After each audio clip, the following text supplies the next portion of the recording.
کیسا گزرا رمضان؟ کیا یہ رمضان دوسرے رمضانوں سے مختلف تھا؟ کس اعتبار سے؟ کوئی ایک بات بتائیے جس نے آپ کے رمضان کو مختلف کر دیا پچھلی ساری زندگی سے۔ قرآن کا فہم۔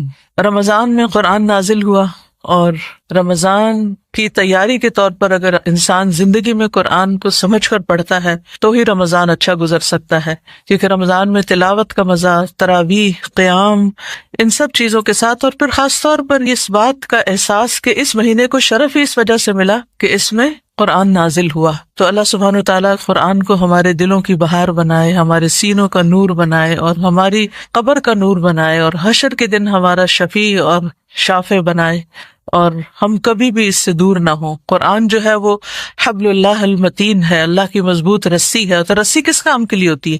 باندھنے کے لیے ہوتی ہے نا۔ رسی کا کیا کام ہوتا ہے؟ باندھ کے رکھتا ہے انسان کو۔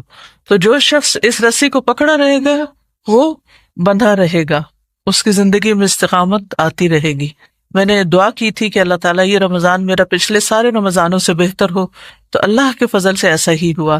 یعنی جو میں نے نیت کی تھی یا جو میں نے سوچا تھا، اللہ تعالیٰ نے اس سے بڑھ کر عطا کیا، الحمدللہ الحمدللہ۔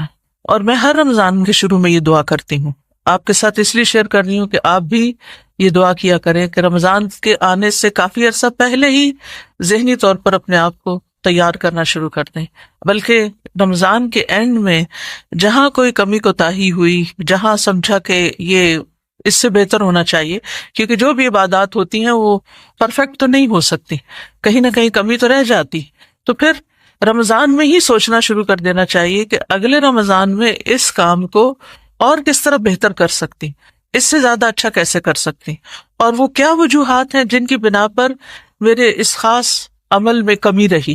تو ان وجوہات کا علاج بھی سوچ لینا چاہیے، اور اگر اللہ تعالیٰ توفیق دے تو ساتھ ساتھ نوٹس بنا لینے چاہیے کہ اس رمضان میں کن کن چیزوں نے آپ کو اللہ کی اطاعت پر مدد دی اور کون سی چیزیں رکاوٹ بنی، تاکہ اگلے رمضان سے پہلے ان کو پڑھ کے پھر انسان اور ہوشیار ہو جائے اور چوکنا ہو جائے۔ ٹھیک ہے نا؟ تو انشاءاللہ آج کی ہماری جو گفتگو ہے وہ رمضان کے بعد نیکیوں پر استقامت کے بارے میں ہے، کہ رمضان گزرا اور اس کے بعد یہ ہے کہ اب ہمیں مزید کیا کرنا ہے تاکہ رمضان کے جو فوائد ہیں، یا رمضان کا جو مقصد ہے، یا رمضان کے جو پھل ہیں وہ ہم کھا سکیں۔ ان الذین قالوا ربنا اللہ، بے شک وہ لوگ جنہوں نے کہا کہ ہمارا رب اللہ ہے، ثم استقاموا، پھر وہ اس پر جم گئے، انہوں نے اس پر استقامت اختیار کی، تتنزل علیہم الملائکہ، ان پر فرشتے اترتے ہیں، اللہ تخافوا ولا تحزنوا، کہ نہ تم خوف کھاؤ نہ غم کرو، یعنی ماضی کا غم نہ کھاؤ اور مستقبل کا خوف نہ کرو۔ وَأَبْشِرُوا بِالْجَنَّةِ الَّتِي كُنْتُمْ تُوعَدُونَ، خوشخبری پاؤ اس جنت کی جس کا تم وعدہ دیے جاتے ہو۔ نَحْنُ أَوْلِيَاؤُكُمْ فِي الْحَيَاةِ الدُّنْيَا وَفِي الْآخِرَةِ، ہم تمہارے دوست ہیں دنیا کی زندگی میں بھی اور آخرت میں بھی۔ وَلَكُمْ فِيهَا مَا تَشْتَهِي أَنفُسُكُمْ، اور تمہارے لیے وہاں وہ کچھ ہوگا جس کی تم خواہش کرو گے۔ وَلَكُمْ فِيهَا مَا تَدَّعُونَ، اور تمہیں وہاں وہ ملے گا جو تم طلب کرو گے۔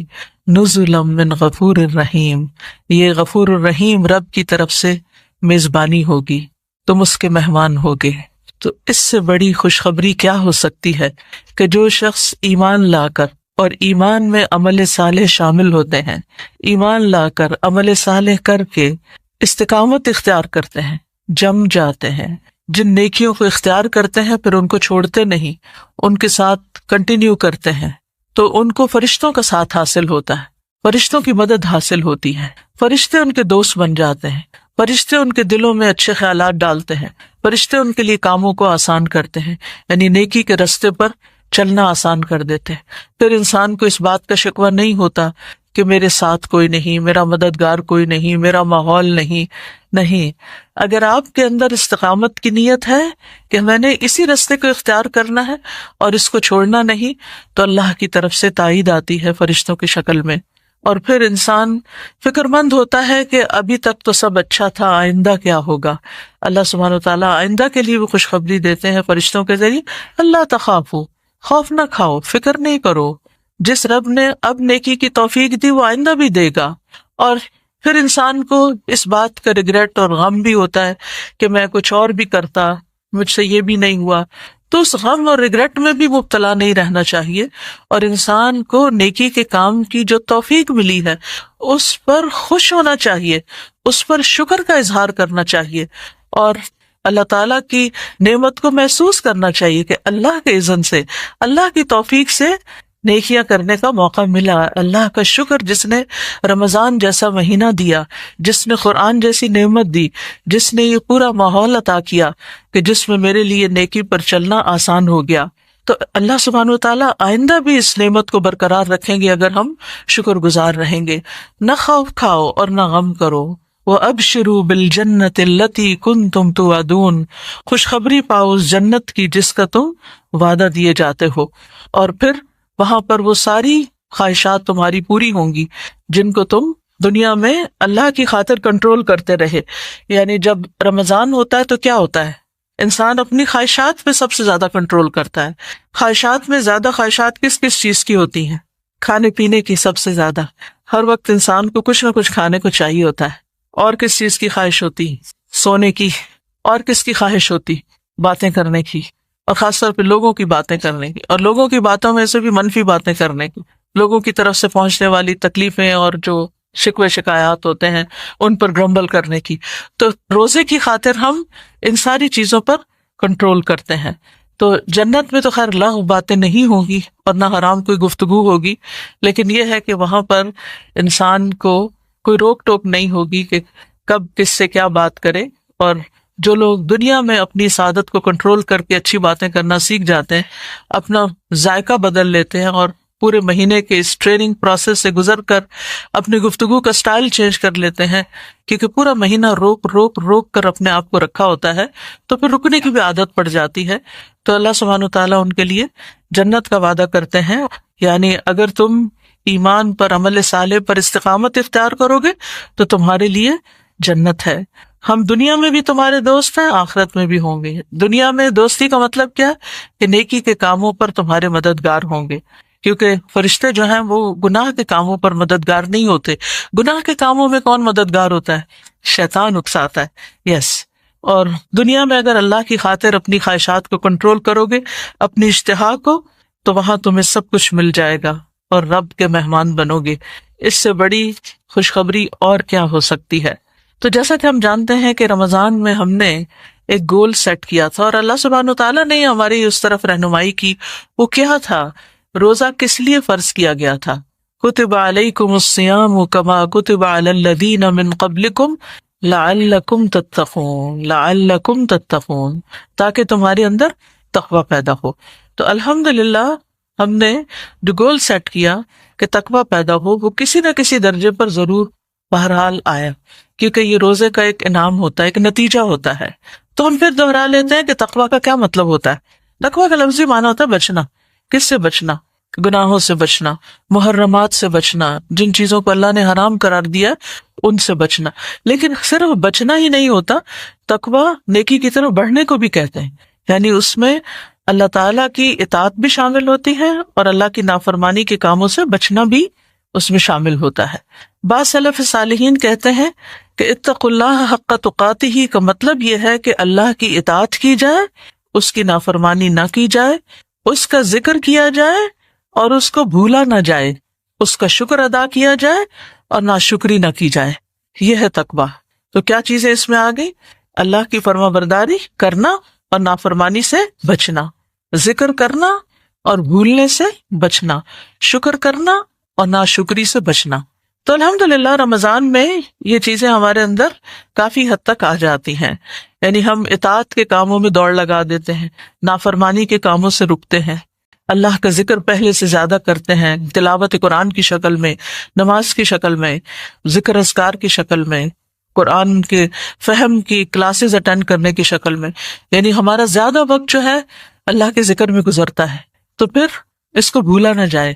یعنی یہ نہیں کہ رمضان گزرا تو ذکر بھی فراموش ہو گیا، اور پھر اس کا شکر ادا کیا جائے ان نعمتوں پر اور ناشکری نہ کی جائے. کہ سب سے بڑی نعمت کون سی ہے؟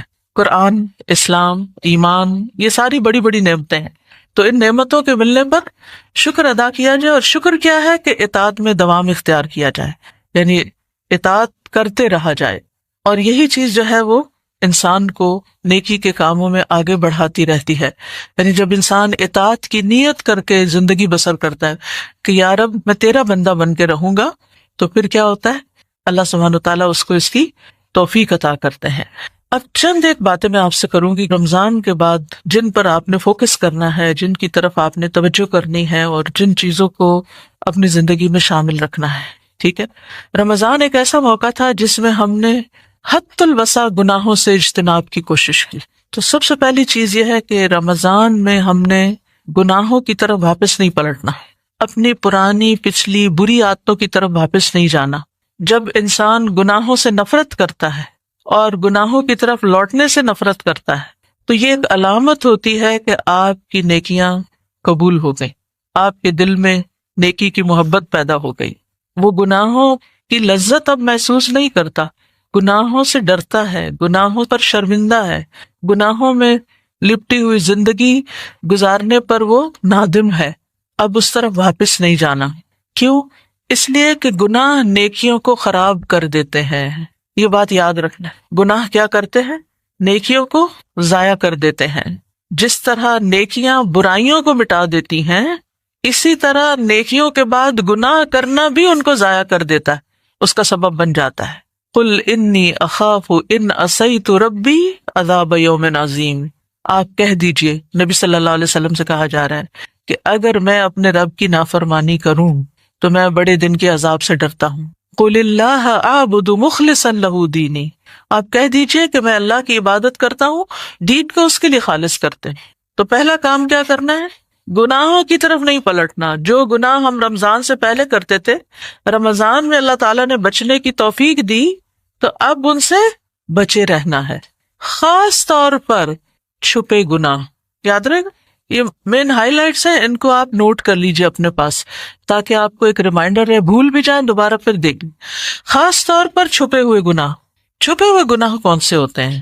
چھپے ہوئے گناہ کون سے ہوتے ہیں؟ سب سے پہلے تو دل کے اندر کے برے خیالات، اللہ کے بارے میں بدگمانی، رسول کے بارے میں، دین کے بارے میں، ایمان والوں کے بارے میں، دین والوں کے بارے میں بدگمانی بلا وجہ، پھر نفاق، شرک، اور پھر الاثم ما حاک فی نفسک وکرہت ان یطلع علیہ الناس۔ گناہ وہ ہوتا ہے جو تمہارے دل میں کھٹک جاتا ہے اور تم ناپسند کرتے ہو کہ لوگوں کو اس کا پتہ چلے، یعنی جو چیز آپ لوگوں سے چھپا چھپا کے کرتے ہیں، امی سے چھپا کے کرتے ہیں، دوستوں سے چھپا کے کرتے ہیں، ساری دنیا سے چھپا کے کرتے ہیں، تو اس میں دال میں کالا ہے، وہاں کوئی غلطی، وہاں کوئی خرابی۔ اب چونکہ آپ چھپا کے کر رہے ہیں، اس لیے کوئی اور آپ کو سمجھا ہی نہیں سکتا، کوئی آپ کو بتا ہی نہیں سکتا، تو پھر اس پر کون چیک رکھے گا؟ بتائیے، کون چیک رکھے گا؟ ہم خود چیک رکھیں گے کہ یہ چیز جو میں لوگوں کے سامنے نہیں کر سکتی، مجھے تنہائی میں بھی نہیں کرنی، مجھے چھپ کے بھی نہیں کرنی، کیونکہ قیامت کے دن نیکیوں کے پہاڑ غبار بن کے اڑ جائیں گے ان گناہوں کی وجہ سے جو چھپ چھپ کے کیے جاتے ہیں۔ نبی صلی اللہ علیہ وسلم نے فرمایا، میں اپنی امت کے ان لوگوں کو جانتا ہوں جو قیامت کے دن سفید تہامہ پہاڑوں کی مانند نیکیاں لے کر آئیں گے، یعنی ڈھیروں نیکیاں لے کر آئیں گے، لیکن اللہ ان کی نیکیوں کو فضا میں پھیلے ہوئے غبار کے باریک ذروں کی طرح کر دے گا۔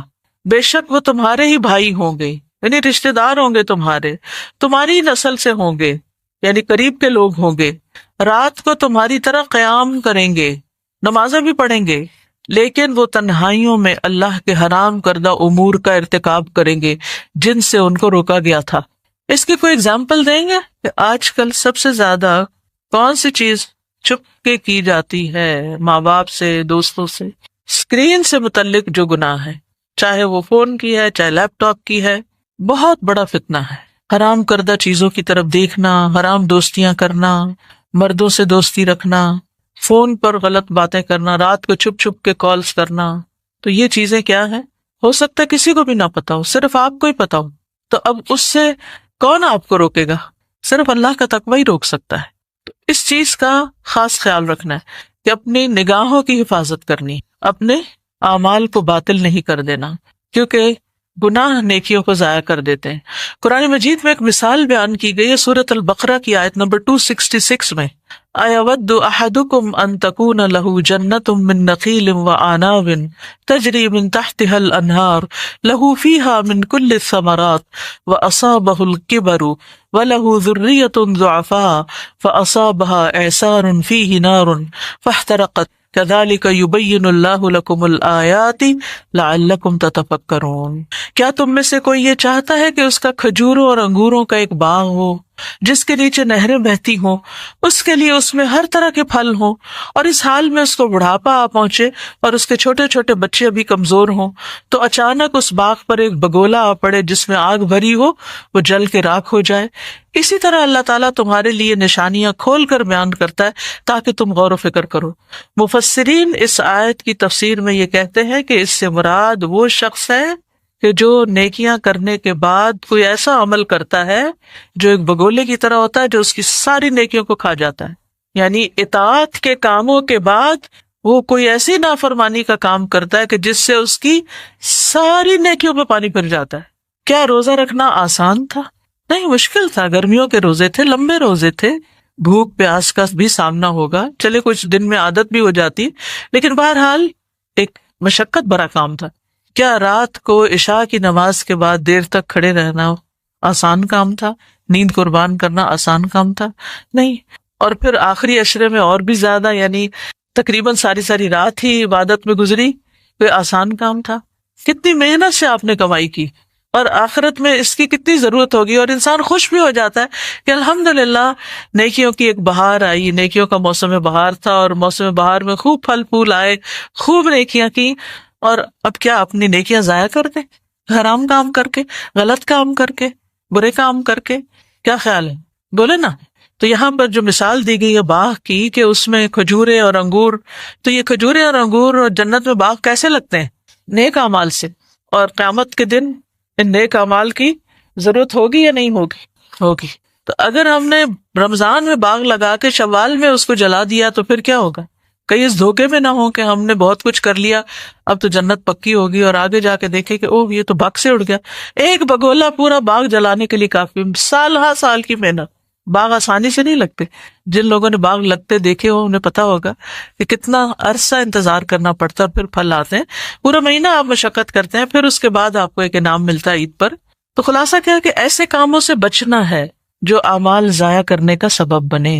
سورۃ محمد میں اللہ تعالیٰ فرماتے ہیں آیت نمبر 33، یا ایھا الذین آمنوا اطیعوا اللہ واطیعوا الرسول ولا تبطلوا اعمالکم، اے لوگو جو ایمان لائے ہو، اللہ کا حکم مانو اور رسول کا حکم مانو، اور اپنے اعمال ضائع نہ کرو۔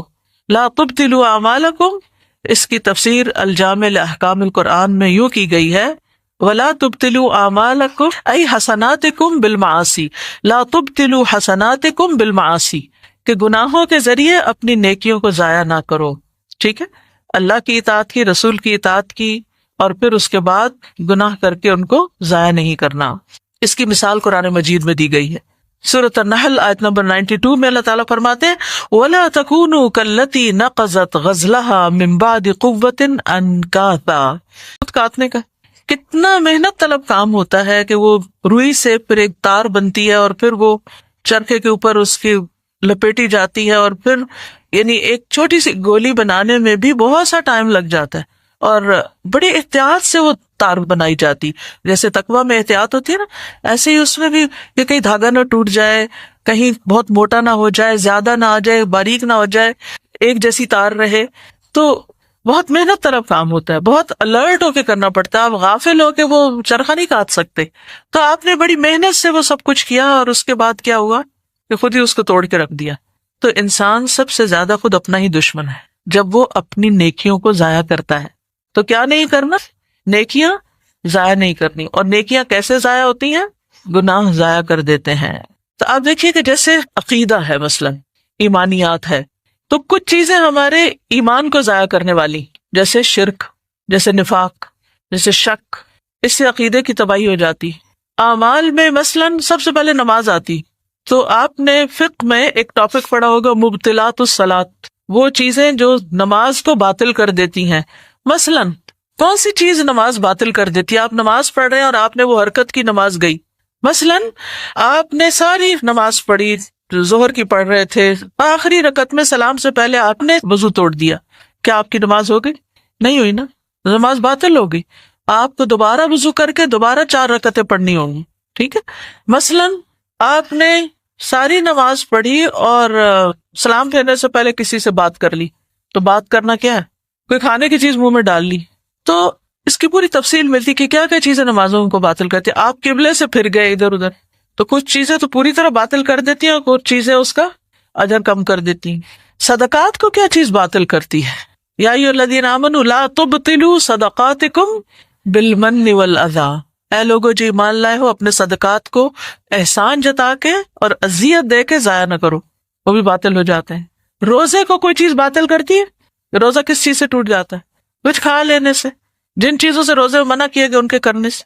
تو اسی طرح نیکیاں کرنے کے بعد بھی کچھ اعمال ایسے ہوتے ہیں کہ جن کی وجہ سے انسان کی نیکیاں، چاہے آپ نے سارا رمضان اعتکاف کیا ہو، سارا رمضان آپ نے پرہیز کیا ہو، لیکن رمضان کے بعد آپ نے جو کچھ کیا اس کی ریاکاری کر کے میں نے یہ بھی کیا، میں نے یہ بھی کیا. تو ریاکاری بھی کیا کرتی ہے؟ دکھاوا، یعنی شہرت کی طلب کہ لوگ مجھے نیک سمجھے. تو ہم بعض اوقات کوئی ایک شخص بتاتا نا اس رمضان میں تو میں نے یہ اور یہ کیا، تو ہمیں بھی جوش چڑھ جاتا ہے، ہم بھی اپنی کو جو چھپی نیکی ہوتی ہے وہ بھی منہ سے نکال بیٹھتے ہیں.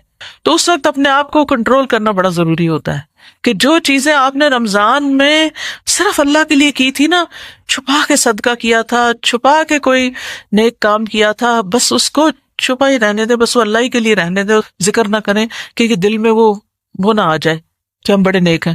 اسی طرح اگر آپ نے کسی کی مدد کی، خدمت کی، کوئی بھی کسی کے لیے کچھ کام کیا، پھر آپ نے اس کو اذیت دی، مثلاً کیسے؟ اس کے سامنے ذکر کر دیا، اس کو ڈانٹ پلا دی، مینشن کر کے کہ میں تو تمہارے ساتھ یہ کرتی رہی اور تم نے کیا کیا. تو ان چیزوں سے بچنا چاہیے. ٹھیک ہے. تو پہلی چیز رمضان کے بعد آپ نے کیا کرنی ہے؟ عدم الرجوع الی الذنب، گناہ کی طرف واپس نہیں جانا.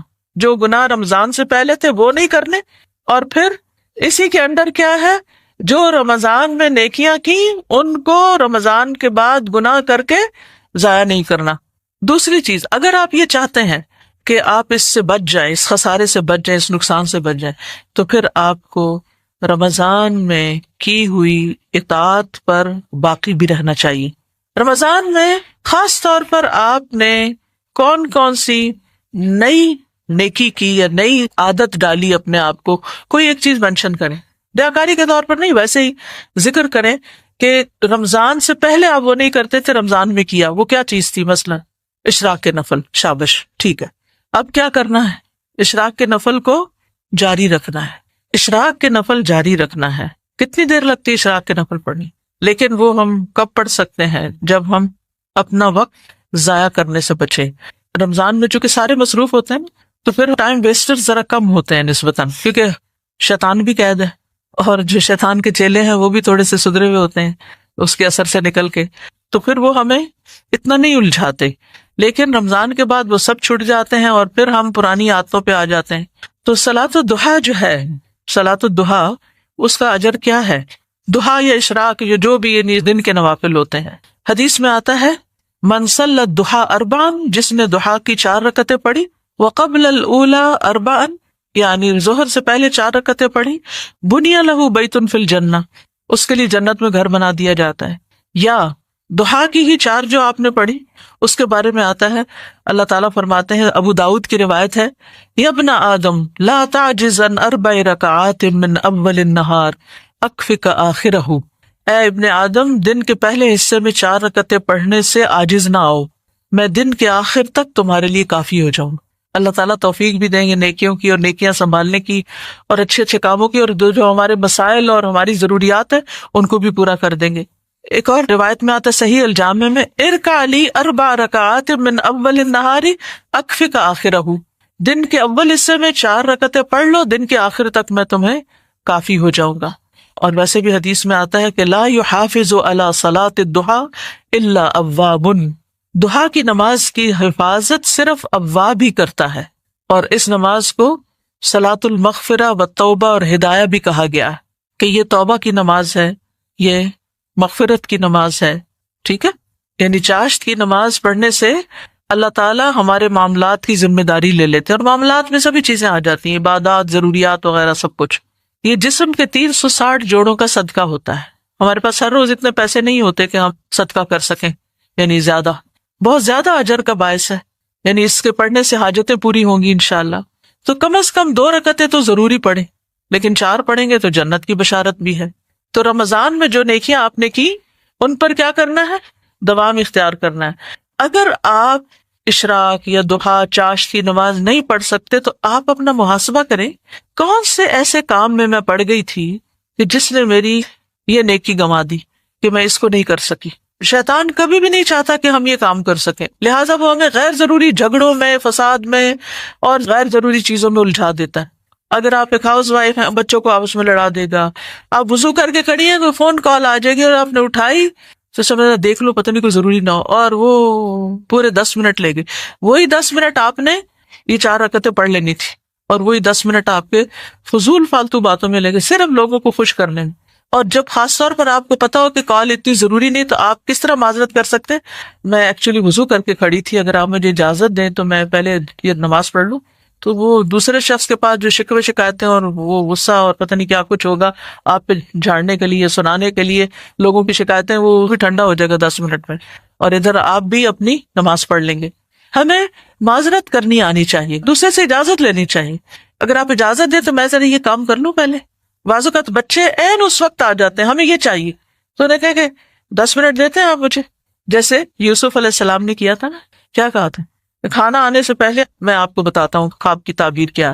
تو اگلا ٹارگٹ دے کے بس 5 منٹ کی بات ہے، تھوڑا سا مجھے ٹائم دے دے، تھوڑی سی اجازت دے دیں، تو انشاءاللہ آپ دیکھیں گے کہ اگر آپ نے نیت کر لی نا، اور یاد رکھیں نیت کے ساتھ اگر آپ دعا کریں گے نا کہ یا اللہ میں نے یہ کام کرنا ہے، آپ مجھے توفیق دیں، مجھ سے کروا لیں، شیطان کو مجھ سے دور رکھیں، بس مجھے کرنا ہے۔ دنیا کے کاموں میں ہم ضد لگا لیتے ہیں، یہ کر کے چھوڑنا ہے، تو نیکی کے کام میں کیوں نہیں ضد لگاتے اپنے آپ سے کہ کر کے چھوڑنا ہے؟ اور آپ یقین کریں کہ وہ 5 منٹ، اگر 2 رکعت پڑھنی 5 منٹ، وہ 5 منٹ اگر آپ نے نکال لیے نا اپنی زندگی میں سے، اور اگر 5 کے 10 نکال لیے تو باقی بہت سے کاموں میں آپ کا وقت بچے گا۔ کیا رمضان میں وقت کی برکت نہیں ہوئی؟ کون سی چیز چھوٹ گئی؟ ٹھیک ہے کچھ غیر ضروری چیزیں ضرور چھوٹ گئی، لیکن ضروری کام تو کھایا پیا سوئے سب کچھ کیا، وہ تو ہو ہی گیا نا۔ تو یاد رکھیے کہ رمضان کے بعد شیطان جب چھٹ کے آتا ہے تو اس کا سب سے بڑا ہدف کیا ہوتا ہے کہ جو انہوں نے کیا وہ ان سے ضائع کراؤں، اور جو عادتیں ان کی پڑی ہیں وہ ان کی ختم کرواؤں۔ اور کیا کرتے ہیں رمضان میں؟ ہم تلاوت زیادہ کرتے ہیں یا روزانہ کرتے ہیں، تو 2 چیزیں نا، زیادہ بھی کرتے ہیں اور روزانہ بھی کرتے ہیں۔ رمضان میں کوئی دن ہم مس نہیں کرتے۔ تو آئندہ زندگی میں آپ نے کیا کرنا ہے؟ تلاوت روزانہ کرنی، چاہے تھوڑی کریں یا زیادہ کریں، اور اس کا بھی اگر آپ ٹارگٹ سیٹ کریں نا اتنی تو کرنی ہے۔ یہ صرف اللہ کی توفیق سے ہوتا ہے۔ جب اللہ توفیق دیتا ہے نا تو شیطان کو بھی باندھ دیتا ہے۔ پھر ہم یہ نہیں کہہ سکتے شیطان غالب آ گیا تھا اور یہ ہو گیا۔ شیطان کس پہ غالب آتا ہے پتہ ہے آپ کو؟ یہ بھی نہیں کہنا چاہیے شیطان آ گیا تھا مجھ پہ، اس سے شیطان بڑا خوش ہوتا ہے۔ استحوذ علیہم الشیطان فانساہم ذکر اللہ، شیطان ان پہ غالب آ گیا۔ منافقین کے بارے میں آتا ہے، اس نے ان کو اللہ کا ذکر بھلوا دیا، تو اللہ کی مدد مانگنی، ٹھیک ہے۔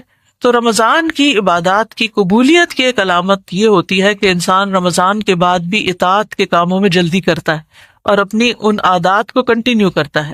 حسن بصری کہتے ہیں ان من جزاء الحسنۃ الحسنہ بعدہا، نیکی کی جزا میں سے یہ بات ہے کہ نیکی کے بعد پھر نیکی کی توفیق ہوتی ہے۔ ومن عقوبۃ السیئۃ السیئۃ بعدہا، اور گناہ کی سزا یہ ہے کہ گناہ کے بعد پھر مزید گناہ کا دروازہ کھلتا ہے اور گناہ کرتا ہے انسان۔ فَإِذَا قَبِلَ اللَّهُ الْعَبْدَ، جب اللہ بندے کو قبول کر لیتا ہے، فَإِنَّهُ يُوَفِّقُهُ إِلَى الطَّاعَةِ، تو اس کو اطاعت کی توفیق دیتا ہے، وَيُصْرِفُهُ عَنِ الْمَعْصِيَةِ، اور اس کو گناہ کے کاموں سے پھیر دیتا ہے۔ اچھا اور کیا کرتے تھے ہم رمضان میں؟ قیام اللیل، تہجد، تراویح پڑھتے تھے نا، رات کو نماز پڑھی جاتی تھی نا، تو ابھی بھی کچھ تو پڑھ سکتے ہیں نا۔ قیام اللیل ہوتے ہیں رات کے نوافل، جیسے دن کے نوافل ضحیٰ کے میں نے آپ کو بتایا، اسی طرح رات کے نوافل ہیں۔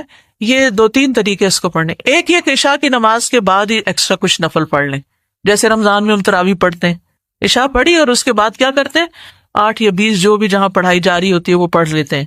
اچھا پھر آخری عشرے میں تو صبح دوبارہ بھی اٹھ جاتے ہیں یا سوتے ہی نہیں ہے ساری رات۔ خیر اتنی تو ہم آخری عشاء تو پھر اسپیشل ہے نا، اتنا تو ہم نہیں کر سکتے. لیکن اگر ہم سے تہجد میں نہیں اٹھا جاتا تو عشاء کی سنتوں کے بعد 2 نفل یا 4 نفل یا جو بھی آپ پڑھ سکتے ہیں قیام اللیل کی نیت سے پڑھ لیں. بعض اوقات آپ اس کے بعد وہ کر رہے ہوتے ہیں، کوئی اور کام ہوتا ہے، پڑھائی کرنی ہے یا کچھ، سونے جا رہے ہیں، سونے سے پہلے 2 نفل بھی پڑھ لیں، وتر بھی پڑھ لیں، آپ کا قیام اللیل ہو جائے گا. یہاں سے شروع کر لیں. یہ تو ہو سکتا ہے کہ نہیں. لیکن بہت سارے لوگ کیا کرتے ہیں، عشاء پڑھتے ہی ذکر کیے بغیر اٹھ جاتے ہیں. اللہ رحم کرے. اس قدر جہاں اجتماعی نمازیں ہوتی ہیں نا، وہاں یہ سین دیکھنے کو آتا ہے تو دل پکڑا جاتا ہے. بہت سخت تکلیف ہوتی ہے. عید کا موقع ہو، جمعے کا خطبہ ہو، کچھ بس امام نے سلام پھیرا نہیں اور اٹھ بھاگے، جیسے قید کیا ہوا تھا نا، قید کیا ہوا تھا نماز نے، اور جو ہی نماز پڑھی قید سے چھٹے، اٹھ کے بھاگے مصلی سے، یا فٹافٹ فون اٹھا لیا اور سبحان اللہ کرو اور ساتھ میسج چیک کر لیا. دونوں کام ہو گئے، ملٹی ٹاسکنگ ہو رہی ہے. پتہ نہیں ذکر کس کا ہو رہا ہے.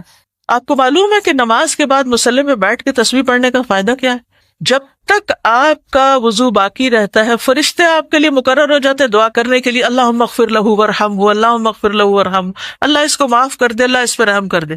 تو کم از کم تسبیحات اور اس کے بعد کی اذکار الصلاۃ مختصر سے.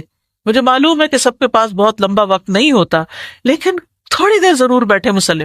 آیت الکرسی ضرور پڑھ لیں. آیت الکرسی پڑھنے کا فائدہ پتہ ہے نا، کہ اگر اس کے بعد ڈیتھ ہوگی اگلی نماز سے پہلے تو جنت سے کوئی چیز روک نہیں سکتی. تو آپ یہی کہا کریں کہ یہ جنت کی کنجی ہے، مجھے یہ کھونی نہیں، مجھے فرض کے بعد یہ تو پڑھنی ہے.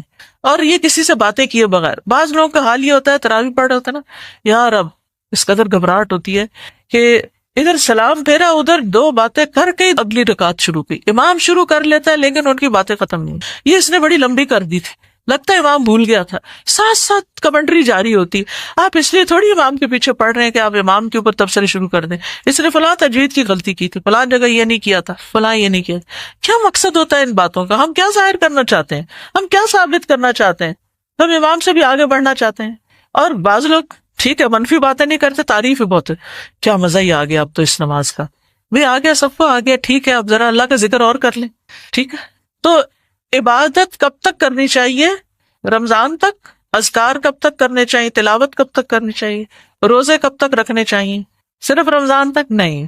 وَاعْبُدْ رَبَّكَ حَتَّى يَأْتِيَكَ الْيَقِينُ. نبی صلی اللہ علیہ وسلم سے ایک شخص نے پوچھا تھا کہ بس ایسی بات بتا دیں کہ اس کے بعد کچھ پوچھنے کی مجھے ضرورت ہی نہ رہے، بس ایک کوئی چیز بتا دیں. تو آپ نے کیا فرمایا؟ قُلْ آمَنْتُ بِاللَّهِ ثُمَّ اسْتَقِمْ. کہو میں اللہ پر ایمان لایا اور میں اس پہ جم گیا. اللہ تعالیٰ کے نزدیک پسندیدہ اعمال کون سے ہوتے ہیں؟ ان احب الاعمال الی اللہ ادومها وان قل. تھوڑے بھی ہو لیکن دائمی ہو. اب میں یہ مختلف چوائسز آپ کو بتا رہی ہوں کہ یہ کر سکتے ہیں، یہ کر سکتے ہیں، کر سکتے ہیں. ہو سکتا ہے آپ سارا کچھ نہ کر سکیں، لیکن رمضان سے پہلے اگر کچھ نہیں کرتے تھے جو رمضان میں کیا، اس میں سے ایک چیز تو ضرور پکڑ لیں جو اس سال آپ کی عادت بن جائے. آپ اپنے کل سے بہتر زندگی کا آغاز کریں. حدیث میں آتا ہے، صحیح مسلم کی روایت ہے، آل محمد صلی اللہ علیہ وسلم کا یہ معمول تھا کہ جب کوئی کام کرتے تو مستقل مزاجی سے کرتے، یعنی استقامت اختیار کرتے. اس میں آپ صلی اللہ علیہ وسلم فرمایا کرتے تھے، عمل وہی اختیار کرو جس کی تم میں طاقت ہو، بے شک اللہ ثواب دینے سے نہیں تھکتا یہاں تک کہ تم خود ہی اکتا جاؤ. نبی صلی اللہ علیہ وسلم اس نماز کو سب سے زیادہ پسند فرماتے تھے جس پر ہمیشگی کی جائے. اور یہ نفلی نماز کے بارے میں، فرض تو پڑھنے ہی ہوتے ہیں خواہ وہ کم ہی کیوں نہ ہو. چنانچہ آپ جب کوئی نماز شروع کرتے تو اس پر دوام اختیار کرتے. تو اگر عشاء کے بعد 2 نفل ایکسٹرا پڑھ رہے ہیں، آپ سنت کے بعد 2 پڑھ رہے ہیں یا 4 پڑھ رہے ہیں، تو دوام کریں. ضحیٰ کی نماز شروع کی ہے، 2 کرنے ہیں یا 4 کرنے ہیں، کوئی بات نہیں، دوام اختیار کریں. تو ہر حال میں جو اللہ کی عبادت کرتا ہے وہ اللہ کا پسندیدہ ترین بندہ ہوتا ہے.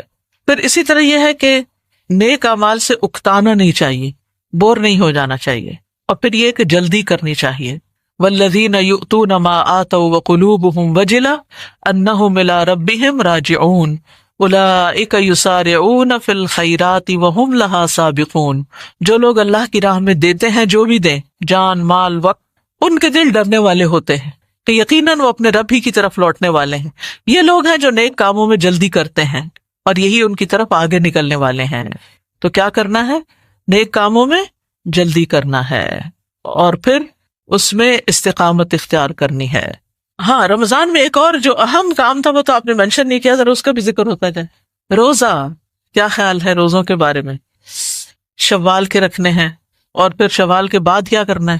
اگلے سال رمضان کے رکھنے ہیں، قضا روزے بھی رکھنے ہیں، اور کیا کرنا ہے؟ ہر مہینے کے 3 روزے کم از کم، اور منڈے تھرسڈے کا اگر ہو سکے. میں نہیں کہتی یہ سارا کچھ آپ کر لیں، اس میں سے کوئی نہ کوئی نفلی عبادت روزوں میں سے بھی ضرور اختیار کریں. کسی کے بارے میں کوئی مجھے بتا رہا تھا، شاید اپنی کسی استاد کے بارے میں سعودی عرب میں یا کچھ، ابھی میں جب گئی ہوئی تھی ایگزیکٹلی مجھے یاد نہیں رہا ریفرنس، لیکن جو بات مجھے یاد رہے گی، جو یاد رکھنے کی تھی، کہ ان کی ٹیچر کہتی ہیں کہ جب سے وہ جوان ہوئی ہیں انہوں نے کبھی منڈے تھرسڈے کا روزہ چھوڑا ہی نہیں، الا شرعی عذر، چھوڑا ہی نہیں کبھی، مستقل، گرمی ہو سردی ہو کچھ ہو، اور شرعی عذر بیماری اور سفر ہوتا ہے، وہ تو سب کے لیے. میں نے کہا یا اللہ ہم کہاں کھڑے، ہمارے ہاں یہ کلچر نہیں. اب بھی اگر آپ مسجد نبوی میں جائیں یا آپ حرم میں جائیں تو منڈے اور تھرسڈے کو آپ کو ملے گا کہ وہاں باقاعدہ لوگ افطار کرنے کے لیے آتے ہیں، بیٹھتے ہیں، اور مغرب کی اذان اور نماز کے بیچ میں افطار کر کے پھر اس کے بعد، یعنی ایک معمول ہے لوگوں کا. لیکن ہمارے ہاں اس کی طرف توجہ نہیں ہے. اگر ممکن ہو، میں یہ نہیں کہتی کہ ہاسٹل کی انتظامیہ پہ مشکل مشقت ڈال دوں اتنا فضائل بیان کر کے، لیکن یہ ہے کہ کچھ نہ کچھ، کوئی نہ کوئی طریقہ، ایٹ لیسٹ شوال کے روزے، شوال کے روزوں کا کیا فائدہ ہے؟ سال بھر کے روزوں کا اجر ملتا ہے، اور اس میں صحیح مسلم کی صحیح حدیث موجود ہے. ٹھیک ہے، جس طرح نئی نئی باتیں ہوتی ہیں نا، تو پھر وہ نئے نئے ٹرینڈز، اب سوشل میڈیا پہ کہیں سے کوئی ویڈیو شیئر ہونے لگتی ہے، زیور پہ زکوٰۃ نہیں، کوئی ایک اوپینین ہوتا ہے اس کو لے کے وہ گھمایا جاتا ہے کہ لوگ پریشان ہو جاتے ہیں کہ شاید ہم غلط کر رہے ہیں، حالانکہ زکوٰۃ ادا نہ کرنے پر وعید ہے، اور اس کا ادا کرنا جو ہے احتیاط کے زیادہ قریب ہے، اور اس کے بھی دلائل باقاعدہ موجود ہیں، اس جو پہننے والا زیور اس پہ زکوٰۃ موجود. لیکن اس قدر اس رمضان میں لوگوں نے مجھ سے اس پر سوال کیا بار بار بار بار، کیونکہ کسی ایک عالم نے کوئی فتویٰ دے دیا، وہ سب جگہ گھوم گیا. اسی طرح ایک اور بات کہ امام مالک کہتے ہیں کہ مدینہ والے شوال کے روزے نہیں رکھتے تھے، تو اسے ایک قول کو بنیاد بنا کے صحیح حدیث کو پیچھے کر دیا گیا. تو اگر کوئی کہے کہ پاکستان والے منڈے تھرسڈے کا روزہ نہیں رکھتے اس لیے کوئی بھی روزہ نہ رکھے، تو آپ کیا کہیں گے؟ روزہ چھوڑ دیں گے؟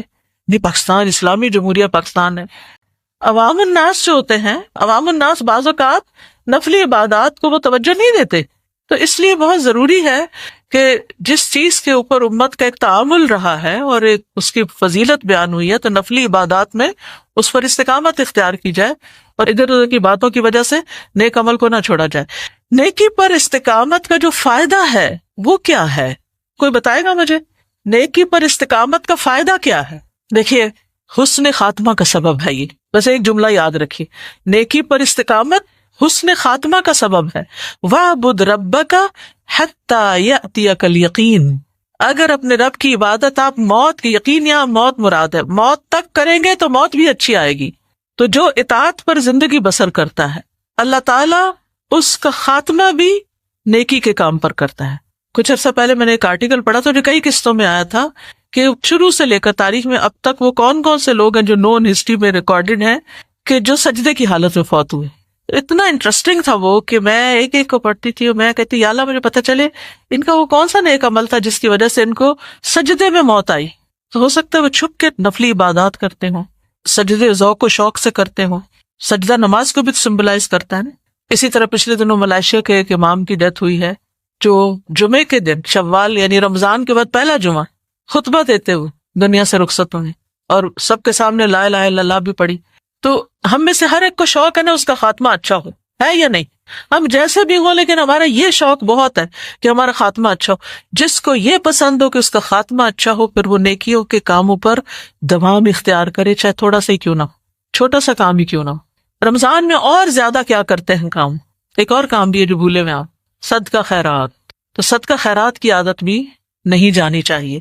یعنی بعض لوگ کیا کرتے ہیں، ساری زکوٰۃ رمضان میں نکال دی، صدقہ خیرات بھی خوب ہر پروجیکٹ میں ڈال دیا، اس کے بعد خالی ہاتھ ہو کے بیٹھ جاتے ہیں اور اگلے رمضان کا انتظار کرتے ہیں. نہیں، صدقے پر دوام. اگر آپ مثلاً کسی ایسی جگہ جاتے ہیں جہاں روز صدقہ ڈال سکتے ہیں تو ڈال دیجیے. اگر گھر میں ہیں اور روز آپ کو کوئی صدقہ لینے والا نہیں ملتا تو جمع کرتے رہیں. حضرت عائشہ حضرت اسماء میں سے ایک کا طریقہ یہ تھا نا، وہ جمع کرتی رہتی پھر اکٹھا کسی کو دے دیتی، اور دوسری بہن جو تھی وہ ساتھ کا ساتھ دے دیتی. بعض اوقات ایسی سچویشن ہوتی ہے ہم روز کا روز دے سکتے ہیں اور بعض اوقات روز غریب کو نہیں دے سکتے یا کسی پروجیکٹ میں نہیں ڈال سکتے، تو اس کے لیے سیونگ کرتے جائیں اور اس میں سے نکالیں نہیں دوبارہ. وہ پھر نکل گیا آپ کے ہاتھ سے، آپ اس کو صدقے کی نیت سے الگ رکھتے رہیں اور جہاں موقع ہو جب موقع ہو ساتھ لے جائیں اور آپ اکٹھا ڈال دیں. ابن کثیر الدمشقی کہتے ہیں لقد اجر اللہ الکریم عادتہ بکرمہ، اللہ تعالیٰ جو الکریم ہے اس کے کرم کی عادات میں سے یہ ہے ان من عاش علی شیء مات علیہ، جو جس چیز پہ زندگی بسر کرتا ہے اسی پہ مرتا ہے، ومن مات علی شیء بعث علیہ یوم القیامہ، اور جو جس چیز پہ مرتا ہے قیامت کے دن اسی پہ اٹھایا جائے گا۔ جیسے جو حج کے لیے نکلتا ہے لبیک پکارتا ہوا اور احرام کی حالت میں فوت ہو جاتا ہے تو قیامت کے دن کیسے اٹھے گا؟ کیسے اٹھے گا؟ لبیک پکارتے ہوئے اٹھے گا، شہید اپنے خون کے ساتھ اٹھے گا۔ تو اسی طرح جو نیک کام کرتے ہوئے آپ فوت ہوں گے قیامت کے دن اسی کے ساتھ پھر اٹھائے بھی جائیں گے، یعنی نیکی کی گواہی کے ساتھ پھر آپ کی بعثت ہوگی۔ اس لیے زندگی میں کچھ آتے ہی تو عبادات سے متعلق ہے نا، عبادات کے علاوہ یعنی قرآن، ذکر، صلاۃ کی پابندی اور اس میں نوافل بھی شامل کے علاوہ ایک اور چیز ہے علم۔ جو علم کے راستے پر چلا وہ کس راستے پہ چلا؟ جنت کے راستے پر۔ سیکھنا اور سکھانا ختم نہیں کرنا، کچھ بھی ہو کہیں بھی ہو۔ میں کل جدہ میں تھی، پرسوں رات ہماری ملاقات تھی، جو انڈیا میں حیدرآباد ہے اس کے بارے میں مجھے کوئی بتا رہا تھا کہ جدہ کی برانچ سے ایک خاتون اپنا کورس مکمل کر کے گئی اور وہاں جا کر 70 ایئرز اولڈ تھی، بیمار ہو گئی۔ بیمار کیا ہوئی کہ ان کے ہر روز رات کو ڈائلسس ہوتے ہیں، اور ڈائلسس کا پتہ ہے نا آپ کو، جب گردوں کی صفائی مشینوں سے ہوتی ہے کتنا تکلیف دہ پروسیس ہوتا ہے، لیکن کہتی ہیں کہ ہر روز رات میں وہ کروا کے ہر روز صبح کلاس لیتی ہیں، ایک دن بھی مس نہیں کرتی۔ اپنے گھر میں ہی انہوں نے کلاس شروع کی ہوئی ہے کہ کہیں اور نہیں جا سکتے۔ کہتے اتنی استقامت ان کے اندر کہ اتنے سخت پروسیس سے گزر کر بھی انہوں نے اپنا کام نہیں چھوڑا۔ کہتے ہیں آپ ایک دفعہ آ کر وہاں دیکھیں جو محلے محلے میں کلاسز شروع ہوئی ہوئی ہیں، اور ایسے لوگ پھر ایک مثال بن جاتے ہیں کہ اگر وہ 70 سال کی خاتون بیماری کے ساتھ یہ کام کر سکتے ہیں تو ہم جوانوں کو کیا مسئلہ ہے۔ اور کلاس کا مطلب ضروری نہیں ہوتا کہ آپ ایک بہت بڑا ہال بھر لیں تو پھر ہی آپ پڑھائیں، تو یہ ہوتا ہے آپ کو نہیں پتا کسی ایک شخص کو پڑھاؤ۔ اگر ہم یہ کہیں کہ نہیں ہماری کلاس میں کوئی 60+ نہیں آ سکتا کیونکہ بوڑھے لوگوں کی یہ کلاس نہیں، بوڑھے لوگ یاد نہیں رکھ سکتے، آپ کو کیا پتا وہ ایک بوڑھا شخص جو پڑھ جائے وہ 1000 جوانوں سے بھی بہتر اس کام کو آگے لے کے بڑھے۔ تو آپ خود سوچئے کہ آپ کی محنت ضائع نہیں جاتی چاہے ایک شخص پر بھی ہو، لیکن وہ ایک شخص آپ کو باندھ لیتا ہے۔ اگر آپ ایک شخص کے ساتھ مل کر قرآن پڑھتے پڑھاتے ہیں، اور اب تو آپ دیکھیے کہ فون پر، اسکائپ پر، سوشل میڈیا کے ذریعے، آن لائن بے شمار ٹیکنالوجی کے ذریعے طریقے نکل آئے کہ آپ بہت ڈسٹنس پر بھی ہوتے ہوئے آپ لوگوں کے ساتھ قرآن کا مذاکرہ اور درس و تدریس اور تعلیم کا کام کر سکتے ہیں۔ تو بہت ضروری ہے کہ آپ کیا کریں؟ علم کا کام کریں۔ ایک اور چیز غور و فکر، یعنی 5 چیزیں آپ نے تھام کے رکھنی ہیں اپنی زندگی میں، ان پہ استقامت اختیار کرنی ہے: نماز، ذکر، تلاوت قرآن، علم کا سیکھنا اور سکھانا، اور غور و فکر کرنا، ریفلیکٹ کرنا، چاہے اکیلے چاہے کسی کے ساتھ۔ اللہ سبحانہ تعالیٰ نے انسان کو جو فضیلت بخشی ہے باقی مخلوق پر، وہ کس بنا پر؟ اس کی عقل کی بنا پر اور اس کے بیان کی بنا پر۔ علمہ البیان۔ اگر آپ اس زبان کو اللہ کے ذکر میں، اللہ کی اطاعت میں، اللہ کے کتاب کی تعلیم میں استعمال نہیں کرتے تو پھر آپ اپنے آپ کو ضائع کر رہے ہیں۔ یعنی باقی لوگوں سے تو ہو سکتا ہے یہ توقع نہ رکھی جائے، لیکن قرآن پڑھنے والوں سے کیا توقع رکھی جا سکتی کہ وہ پڑھ کے بلا دیں اس کو، اور پھر قیامت کے دن پروفٹ اس بات کا شکوہ کرے کہ ان قوم اتخذوا ھذا القرآن مہجورا، کہ میری اس قوم نے قرآن کو چھوڑ دیا تھا۔ تو اس کو فار لائف اختیار کرنا ہے۔ سیکھنا اور سکھانا دونوں چیزیں۔ رب زدنی علما، یعنی کہ کبھی بھی قرآن کے عجائبات ختم نہیں ہوتے۔ ایک دفعہ پڑھنے سے سب کچھ سمجھ نہیں آتا، ایک دفعہ ختم ہو پھر دوبارہ شروع کرتے، پھر دوبارہ شروع کرتے، پھر دوبارہ شروع کرتے۔ اللہ تعالیٰ فرماتے ہیں افلا یتدبرون القرآن، کیا یہ قرآن میں غور و فکر نہیں کریں گے؟ ام علی قلوب اقفالها، کیا ان کے دلوں پہ تالے، ان کورس کرنے کے بعد دل پہ تالا چڑھایا، کنڈی لگائی، بس ختم ہو گیا سارا سلسلہ؟ نہیں، اس کو جاری رکھنا ہے۔ ٹھیک ہے۔ امام ابن تیمیہ کہتے ہیں اگر کسی کو دیکھنا ہو کہ کسی کی رمضان المبارک کی عبادت قبول ہوئی یا نہیں تو اس کے رمضان کے بعد والے اعمال دیکھو۔ اگر رمضان کے بعد بھی نیک اعمال پر اس کی استقامت اسی طرح باقی ہے جیسے رمضان میں تھی تو سمجھ لو کہ اللہ تعالیٰ نے اس کی رمضان میں کی جانے والی عبادتوں اور اطاعتوں کو قبول فرما لیا، جس کی وجہ سے ان اعمال کو تسلسل کے ساتھ باقی رکھنے کی توفیق عطا فرمائی۔ اور جس کو دیکھو کہ رمضان کے بعد اس کے اعمال میں یک لخت فرق آ گیا، ڈراسٹک چینج، وہ رمضان میں کچھ اور تھا وہ کچھ اور بن گیا، اور وہ ہدایت سے بھٹک کر پھر اس راہ کا راہی ہو گیا جس پر وہ رمضان سے پہلے گامزن تھا، تو سمجھ لو کہ اس کا شمار بھی انہی لوگوں میں ہے جن کے متعلق رسول اللہ صلی اللہ علیہ وسلم نے ارشاد فرمایا، رب صائم لیس له من صیامہ الا الجوع ورب قائم لیس له من قیامہ الا السحر، بعض روزے دار کو روزے سے بھوک کے سوا کچھ نہیں ملتا، انہوں نے رمضان میں بھوک کاٹ لی بس ختم ہو گیا، اور بعض قیام کرنے والوں کو قیام سے بیداری کے سوا کچھ نہیں ملتا، یعنی وہ تقوی ہاتھ نہیں آتا، وہ نیک اعمال پر مداومت ہاتھ نہیں آتی۔ علماء کہتے ہیں کہ اگر حج، عمرہ، روزہ اور دیگر عبادات اللہ کی بارگاہ میں قبولیت کا درجہ پالے تو اس کی نشانی یہ ہے کہ بندہ نیکی کے بعد نیکی کرتا چلا جاتا ہے۔ ہم میں سے ہر ایک کو یہ فکر ہوتی ہے نا کہ پتہ نہیں ہماری عبادت قبول ہوئی یا نہیں، تو قبولیت کی علامت کیا ہے؟ رمضان کے بعد بھی نیکی کرتے چلے جانا، اور پھر اس بات سے ڈرنا کہ کہیں ہمارے اعمال ضائع نہ ہو جائے۔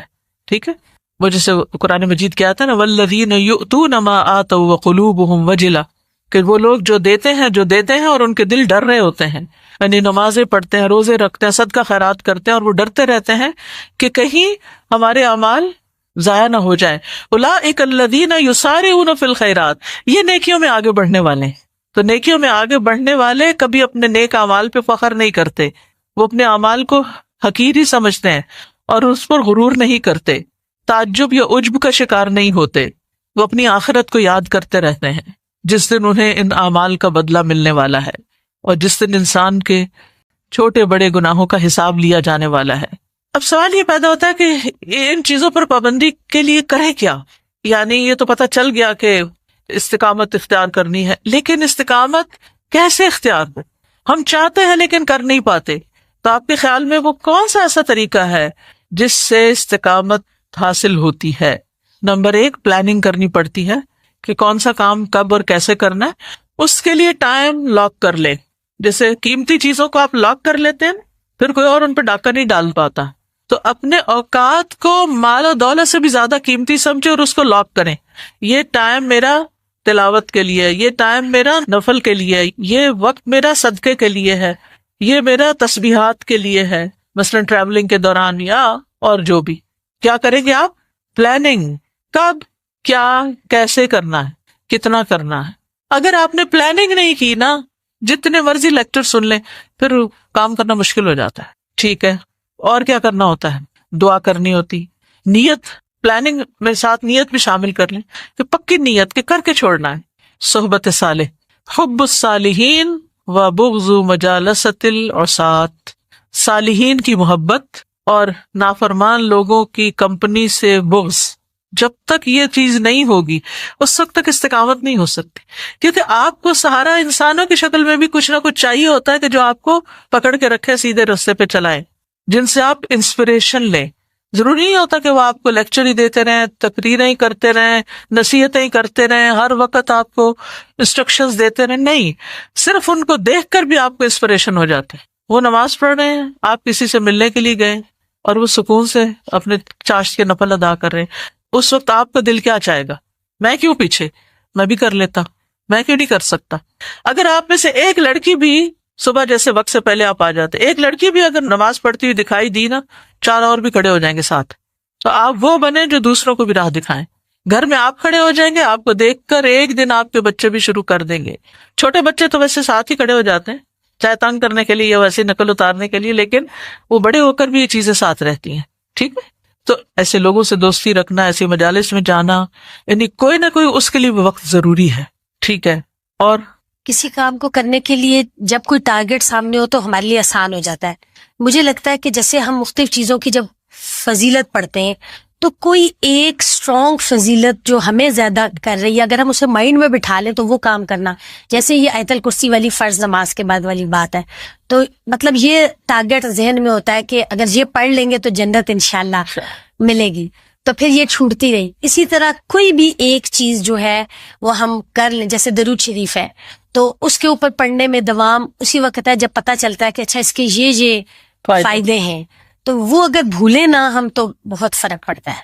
جو بھی آپ نے نیکی کے کام کرنے ہیں نا، ان میں سے ایک کام اور اس کی آگے فضیلت لکھ کے لگا لیں کہیں کہ میں کیوں کر رہی ہوں، آپ کو وجہ پتہ ہونی چاہیے، کیونکہ بعض اوقات ہماری عبادات عادات بن جاتی ہیں اور وہ ایک روٹین میں ہم آ جاتے ہیں، پھر وہ ہم صرف ایک مشین کے طور پہ کر رہے ہوتے ہیں، اور پھر جب مشین تھک جاتی ہے نا کسی وقت، تو پھر بیچ بیچ میں چھوڑنے بھی لگ جاتے ہیں، پھر بیک ٹو اسکوئر ون آ جاتے ہیں، پھر وہیں واپس چلے جاتے ہیں، پھر چھٹ جاتی ہے عادت. تو پہلے مرحلے پہ شروع کیوں کی تھی؟ مثلاً یہ حدیث بھی بہت انسپائر کرتی ہے. نبی صلی اللہ علیہ وسلم نے فرمایا، اللہ عز و جل فرماتا ہے، اے ابن آدم، میری عبادت کے لیے اپنے آپ کو فارغ کر لو، یعنی وقت نکالو، میں تیرے سینے کو بے نیازی سے بھر دوں گا. یعنی پرواہ نہیں رہے گی، کسی چیز کا خوف نہیں رہے گا، ہو جائے گا. کوئی کام یہ نہیں ہو رہا، فکر مندی نہیں، ہو جائے گا. تمہارا فقر دور کر دوں گا، محتاجی دور کر دوں گا. اگر تو نے ایسا نہ کیا تو میں تیرے سینے میں مصروفیات بھر دوں گا، ہر وقت کاموں کی فکر، یہ نہیں ہوا، وہ نہیں ہوا، وہ نہیں ہوا، اور تیرا فقر زائل نہیں کروں گا.